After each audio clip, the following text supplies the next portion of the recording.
Bonjour, je suis heureuse de vous retrouver pour, comme je vous l'avais promis, évoquer les messages que reçoit le chanoine Marc-Angelides, clairvoyant clairaudient, qui est destinataire de messages du groupe sacerdotal d'en haut des princes Melchisédek depuis plus de 25 ans.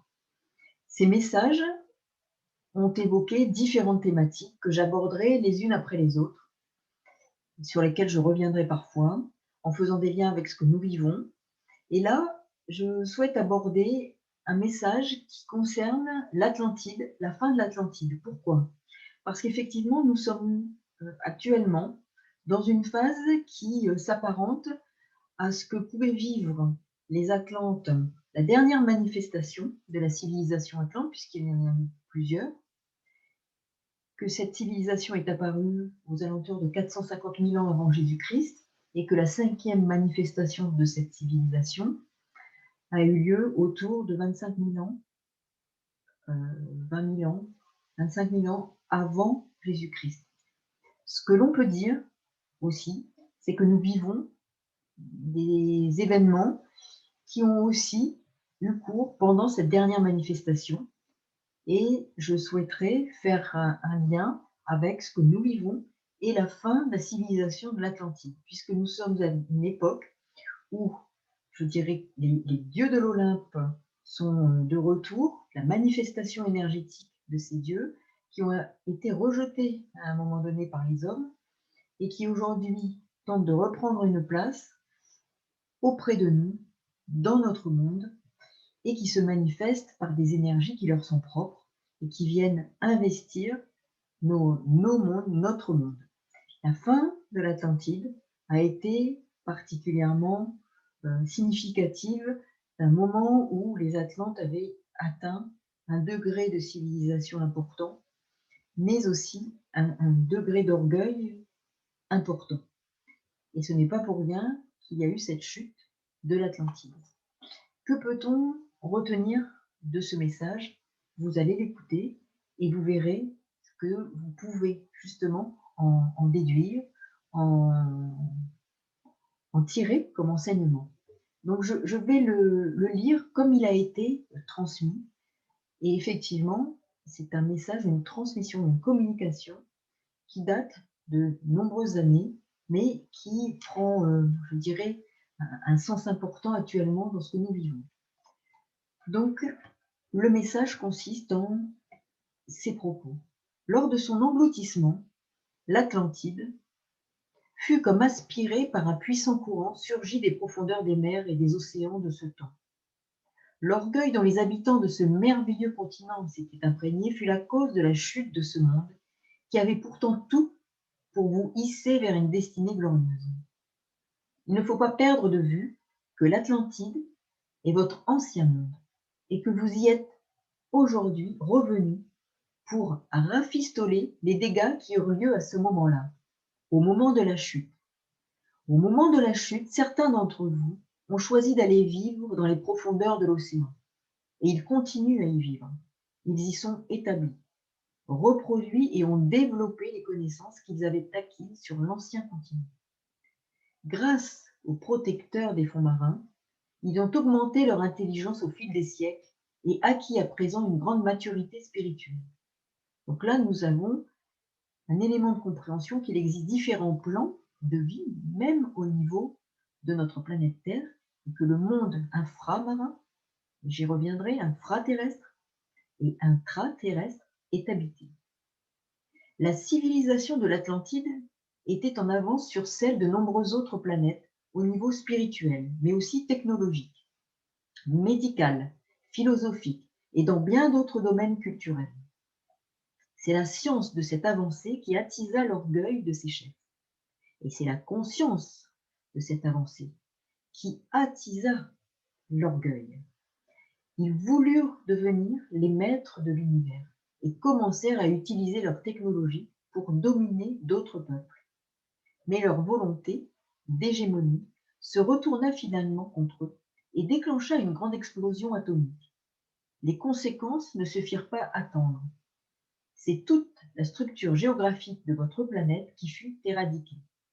Parce que vous le noterez, ils connaissaient les éléments pour générer des explosions atomiques. Une autre raison de la chute de l'Atlantide fut les manipulations génétiques auxquelles certains se livrèrent. Aveuglés par leur orgueil, ils tentèrent de réussir le clonage humain, et d'une certaine manière, ils y parvinrent, mais celui-ci ne donna pas de merveilleux résultats. Des monstres furent créés, puis, lors du cataclysme, téléportés sur d'autres mondes déjà habités. Ces mondes n'ont rien à voir avec les habitants de votre planète. Ces êtres artificiels n'avaient pas les capacités spirituelles ni énergétiques suffisantes pour permettre leur évolution aux côtés de votre humanité. Mais ils existent encore. Ils sont en possession de connaissances d'un très haut niveau technologique. Ils sont principalement chargés de répandre le mal dans les mondes où ils se trouvent et jusque sur la Terre. À travers leur magie, ils y ont facilité la naissance de groupes actifs comme celui dont faisait partie notre fameux Hitler. Est-ce que ça vous parle par rapport à ce que nous pouvons vivre actuellement? On parle beaucoup de totalitarisme. Est-ce que ces manières, ces pratiques dites magiques ne seraient pas encore à l'œuvre? Je répète, ils ont facilité la naissance de groupes actifs comme celui dont faisait partie votre fameux Hitler. Ça nous renvoie aussi aux pages consacrées à Franz Bardon dans son livre Frabato le magicien, si vous avez l'occasion de le lire. Donc ne perdez pas de vue la non-mort de l'entité qu'il représente collectivement. Je reviens sur le message des Melchisédek. Donc ne perdez pas de vue, je répète, la non-mort de l'entité qu'il représente collectivement et qui sème la terreur et la désolation partout sur son passage. C'est pour cette raison, entre autres, que le peuple juif ne veut pas véritablement la paix aujourd'hui, parce que la mémoire collective de ce peuple a conservé le cliché de la présence de cette entité. C'est un perpétuel recommencement qui se présente à vous et qui se poursuivra jusqu'à ce que vous ayez pu accomplir votre destinée terrestre. D'autres êtres maléfiques vous rendent parfois visite sur d'autres univers. Ils ont acquis des natures de chair et de sang que vos laboratoires terrestres demeurent incapables d'identifier. Il leur arrive de conditionner à leur insu certains habitants de votre planète par la seule force de leur esprit. Écoutez, qu'est-ce qui pourrait aujourd'hui relever de ce que je suis en train de dire lié à ces messages? Beaucoup de ceux qui avaient été totalement anéantis lors de la vague d'explosion reviennent aujourd'hui sur la Terre. En ce qui vous concerne, toi et ton épouse, vous n'avez jamais pratiqué le clonage humain. Voilà ce qui me concerne, et en l'occurrence moi, puisque je suis son épouse. Tes fonctions sacerdotales de ce temps te l'interdisaient, tes concepts aussi. Tu fais partie de ceux qui sont venus de Sirius l'Ancien. Sirius est un univers, oui, nous disons bien un univers, qui ne manquera pas de refaire parler de lui dans des temps très proches, et les savants de votre planète vont devoir abandonner leur scepticisme et commencer à se réveiller. Les nouvelles connaissances qui leur sont divulguées les amèneront à comprendre qu'ils n'ont plus le droit de se taire. Cela s'applique en tout cas à ceux qui regarderont vers la lumière de l'intelligence prodiguée par l'esprit et accepteront de renoncer à celle qui provient de l'intellect barbare et qui empêche le discernement de se manifester. Vous constatez que vos climats sont en train de changer, mais vous ne vous donnez pas beaucoup la peine de chercher les origines, les véritables raisons de ces bouleversements. Vous vous rendrez bientôt à l'évidence que rien n'est, ni sera plus jamais comme auparavant. De grandes migrations de vents solaires vont bientôt déclencher des tremblements de terre avec des raz-de-marée qui modifieront entièrement l'aspect de vos continents. Les premiers signes seront des glissements de terrain qui entraîneront de nombreuses morts. Si nous en venons à évoquer la perspective de ces événements douloureux, ce n'est pas par goût du morbide, c'est pour vous situer l'importance de ce qui se prépare actuellement. Tout est cyclique et les mêmes causes finissent toujours par entraîner les mêmes manifestations, les mêmes effets.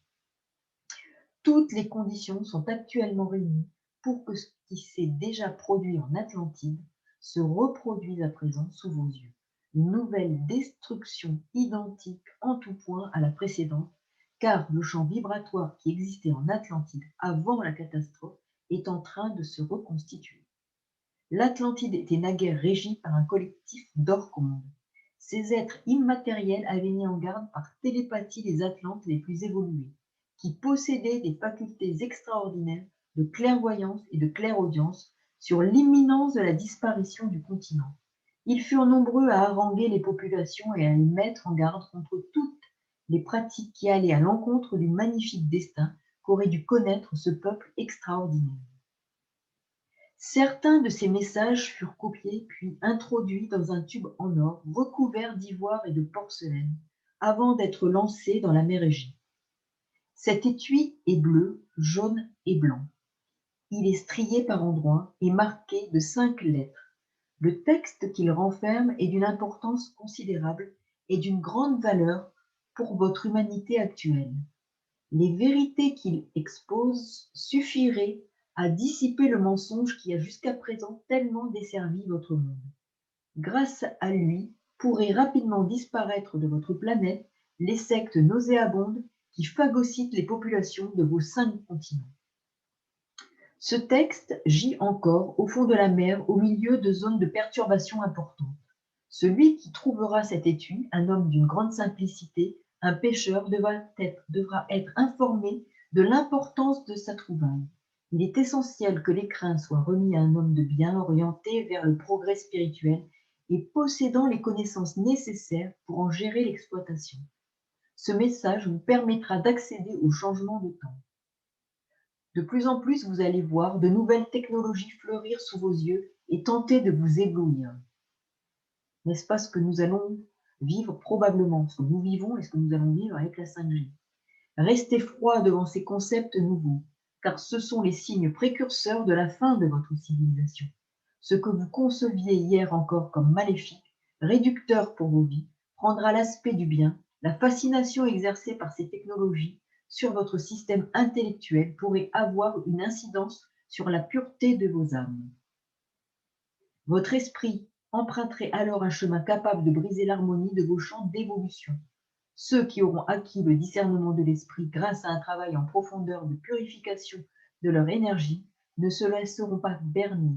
Ils trouveront l'inspiration pour se projeter dans leur véritable dimension.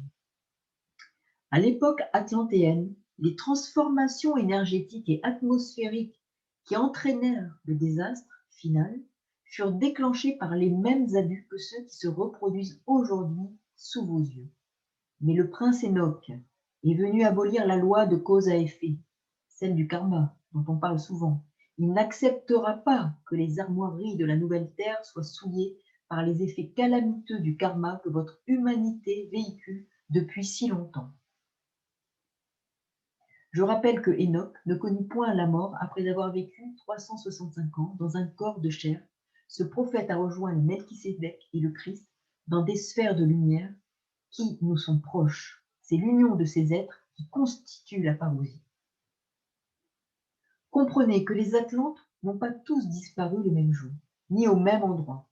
Les rescapés de ce grand drame continental et historique ont réapparu et se sont multipliés en différentes régions de votre planète en fonction des transferts énergétiques qui s'y sont déroulés au fil du temps, au fur et à mesure des grandes transmutations de civilisation jalonnant votre histoire.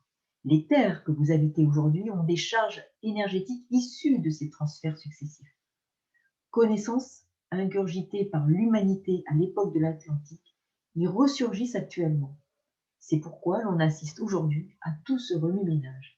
Cela ne veut pas dire que les Atlantes ou d'autres peuples disparus étaient moins bons ni meilleurs que vous ne l'êtes, mais la période que vous vivez est vraiment celle du grand partage de l'ivraie et du bon grain. Dans ce triage qui s'opère maintenant, il faut que chacun réussisse à réintégrer sa place, malgré les brassages énergétiques et le métissage des peuples. Vous risquerez à tout moment de tomber sous l'hégémonie d'êtres qui reviennent vers vous de votre passé en dominateur pour vous asservir, vous domestiquer et vous transformer en esclave. C'est votre épreuve actuelle, il faut en passer par là. Groupe sacerdotal des Melchisédek, canalisé par Marc Angelides. Voilà, je voulais partager avec vous ce premier message, cette communication très importante par rapport au moment que nous vivons actuellement. Je reviendrai vers vous très rapidement pour d'autres transmissions, d'autres partages. Merci pour votre écoute À très bientôt. Au revoir.